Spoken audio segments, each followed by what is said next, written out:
This boat is very much a blend of the new and the old. It's a blend of craftsmanship and technology. This boat has the most extraordinary amount of presence. The way that she sits in the water, the lines that you see running down the side of the hull, it's the kind of thing that you can't help but get excited about. I like to look at something and think, yeah, got that right. Puts a little smile on my face, you know. The way that everything has come together is fantastic.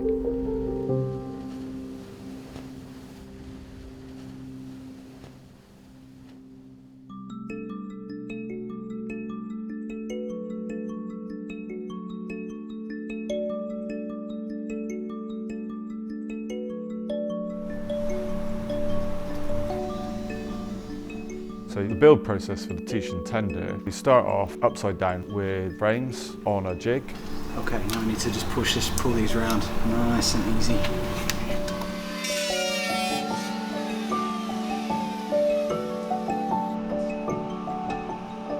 And then we lay longitudinal structure, engine beds and stringers. That's it.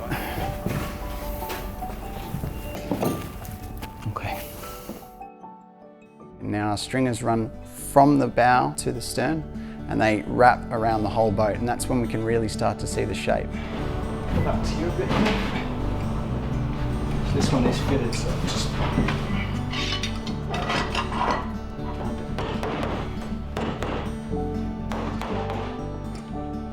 once we've got everything glued in, we've got our stem made, we've got our keel on, we've got all our stringers in, and we've got a transom in place. From there, we then start to skin it.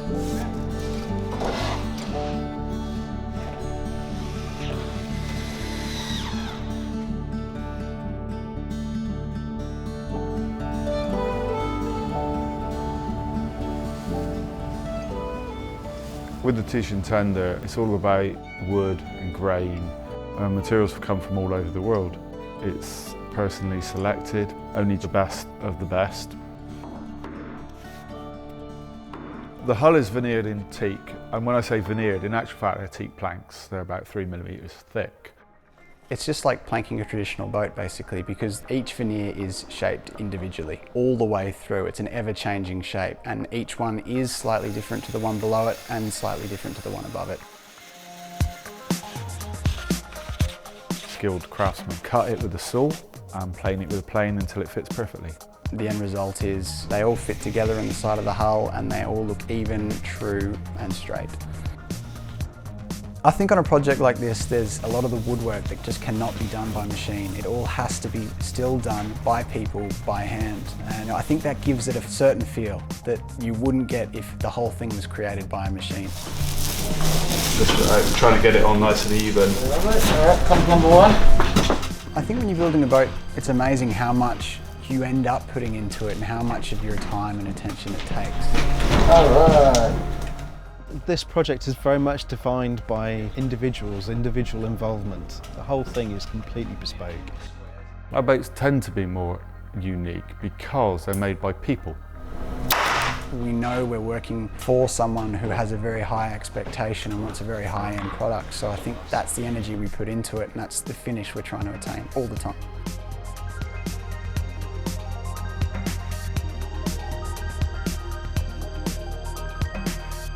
So the guys have done a really nice job of putting the teak planks on. They've got some really tight joints. At the moment it's just rough sanded, but when that's polished back, that'll give a beautiful solid teak feel to it.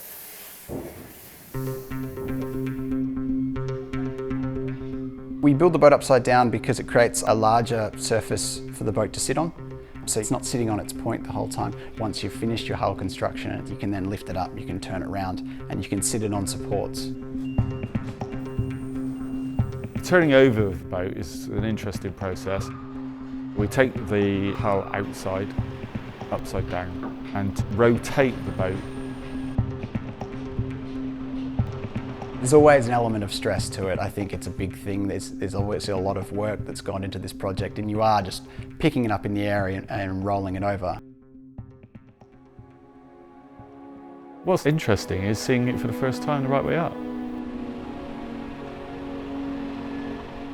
was a big moment. So it's really nice to see that once it's rolled over and you can actually see what boat you're building.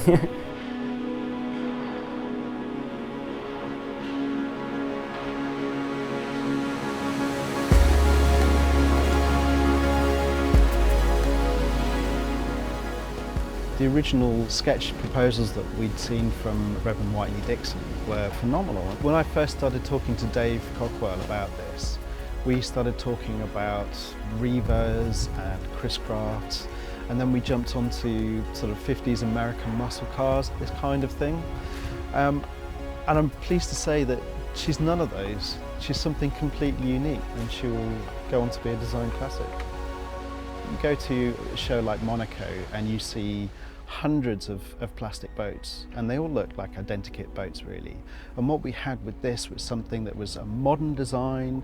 It was super sharp, very long and elegant, and yet it was being shown with a classic material, and that's just brilliant. Every boat you do is different, and every boat that you do you have certain feelings about, but I think at the end of the day there's always a pride, there's satisfaction, and everyone sort of stands back and sees what they've created. It's pretty nice. Fitting the jet drives all comes down to accuracy. It's really important that everything's been precisely worked out because the alignment has to be perfect.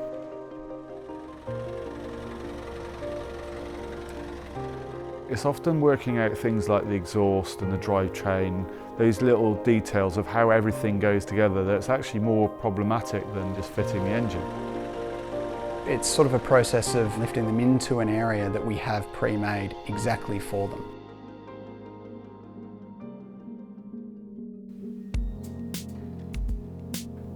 I chose the V8 Yanmar engine because we've used it before and it sounds really nice. It's very smooth, there's no vibration. Pretty cool, that. It's beautiful, it handles it absolutely amazingly.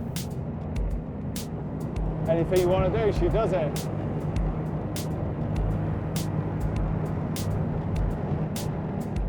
I think another really interesting aspect to this boat is the foredeck, the way it's made in that chevron shape. It's very different to a traditional style deck. Very modern with a copper infill between each teak seam.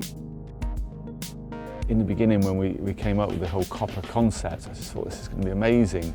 As the sun moves across the deck, different parts of the deck reflect. The whole feel is so dynamic, it's just beautiful really.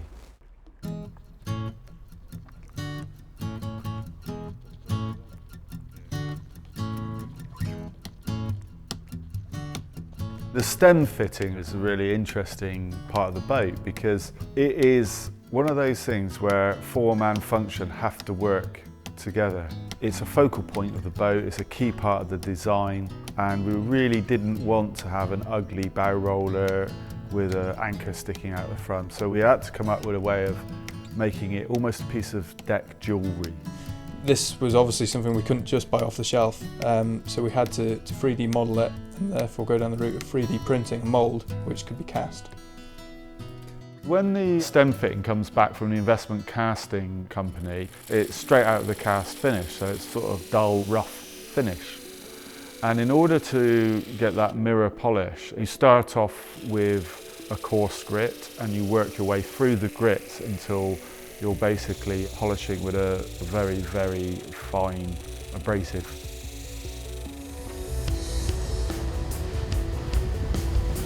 The anchoring system on the boat is quite special. It's a self-launching anchor system which we wanted hidden out of sight when it was not in use. Behind the scenes, what you can see here is the anchor in two positions. It's out position or rotated round and hidden under the foredeck. To begin with, the foredeck hatches will open out. We took inspiration from early bombers in the way that their doors open. So we thought, wow, we'll have these sort of bomb doors that sort of open simultaneously, and then the anchor miraculously appears, rotates around within its bow roller and comes out so that the anchor can be launched. The anchoring system was one of the toughest design challenges of the boat from an engineering point of view.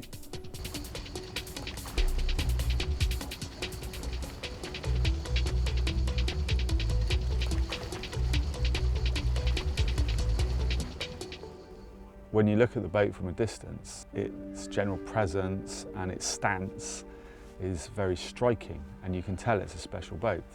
But as you get closer, you notice more and more of the little details, part of them being designed, you know, like the copper and the little stainless steel strips and the hidden fittings and all of those little details which are beautifully designed. But even more interesting than that, the closer you look, there are all those craftsmanship details, the things that the guys that have built the boat have done in order to make these design ideas happen.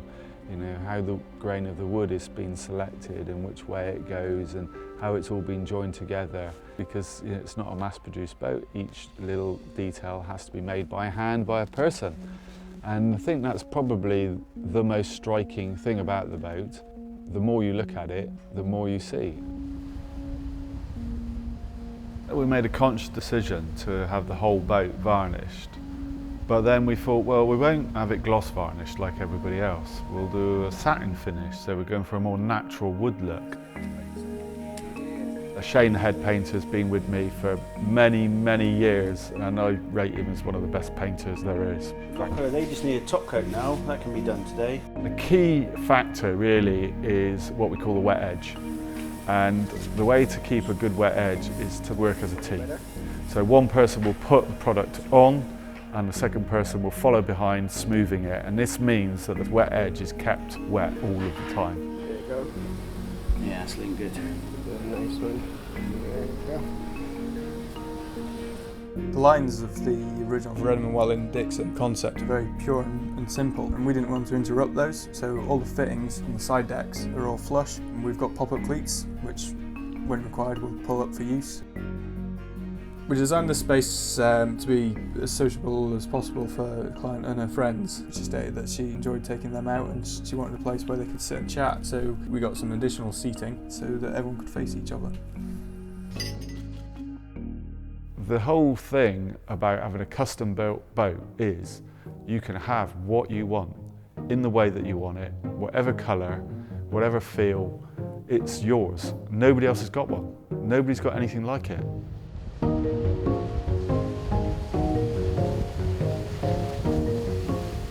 So the whole of this boat is controlled by this custom touchscreen. So on the left we've got the chart plotter. On the right we've got the ship's control systems, including the electric bimini, the automatic anchoring system, the engine instruments, the lighting, the stereo. Everything on the boat is controlled from this screen. We've done everything we can to really maximise the sense of space in here.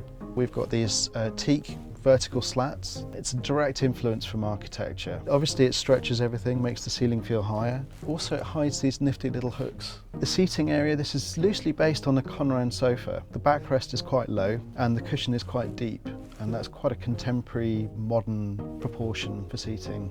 This is twin needle stitching. It's something that you wouldn't ordinarily see on a boat. We used automotive trimmers for this. Some people that I know and I work with through Aston Martin actually. One of my favourite areas of the whole boat is the galley. It has this amazing translucent corian top and hob microwave little sink, and you may not have noticed this tucked away little espresso maker. One of the nice things about a bespoke boat is that you're able to do some pretty amazing things, and luckily for us the owner's an artist, so we've been able to take some of their artwork and we found a way of printing that onto silk, which has been used in this headliner. The colours work extremely well with the interior, they're very tonal, it's magnificent.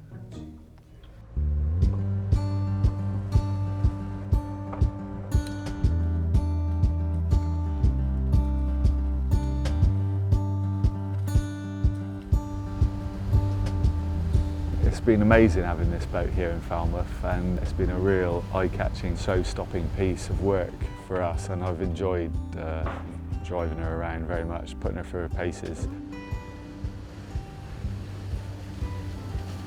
It was really nice to see other people's responses whilst it's on the water, hearing what they have to say about it and kind of in awe of it and excited by it as well as us. Everybody goes, wow, what is it? You know, that is the most amazing thing I've ever seen. And actually, when you hear people say that, it gives you a pretty good feeling. Obviously the owner is going to get a great deal of satisfaction out of using the product, but I think because of that creative process that we go through, I think we get just as much satisfaction out of building the thing as they will get out of using it. It brings a lot of pride when you see it on the magazines and in the Monaco Boat Show and Cruising the Riviera and stuff like that. It's nice to see that it's your work that's gone into it and that people are enjoying. To see an idea, an initial concept, which was just a 2D sketch effectively, transformed into some living, breathing, floating creature, it's amazing. It's sort of slightly overwhelming in many ways, and I feel privileged to be a part of it.